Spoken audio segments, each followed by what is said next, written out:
The Cold Lake First Nation is watching closely as Alberta works on a plan to protect the threatened caribou species that have been integral to their culture for centuries. At one time, the caribou helped us, and I'm thinking that at some point they can help us again by preserving some of the wild places. Hopefully, if we can influence industry and governments in some way, you know, we'll be able to protect habitat for ourselves and for the caribou.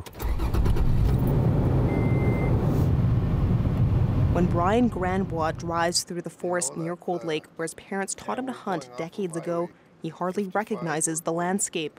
Caribou used to come right down into here.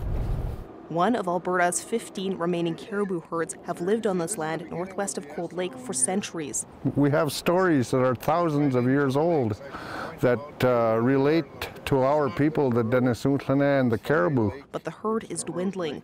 Development for oil and gas plants now cuts through the forest, opening pathways for predators like wolves. The Alberta government says more than 3/4 of the habitat here has been disturbed by humans. In 2002, Canada declared woodland caribou a threatened species. Then, in 2012, the government mandated all provinces and territories with caribou populations must craft plans to protect the animals. Alberta missed the October deadline to publish its caribou range plan. Now the Cold Lake First Nation wants to help. But Grandbois says that's difficult when energy companies and the military have claimed huge swaths of the land caribou use. We've become trespassers on our own land. We realize that we probably can't stop it all, but you know, if we could stop and slow down some of it, I think it would be beneficial for all people.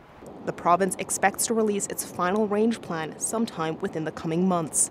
Zoe Todd, CBC News, Cold Lake.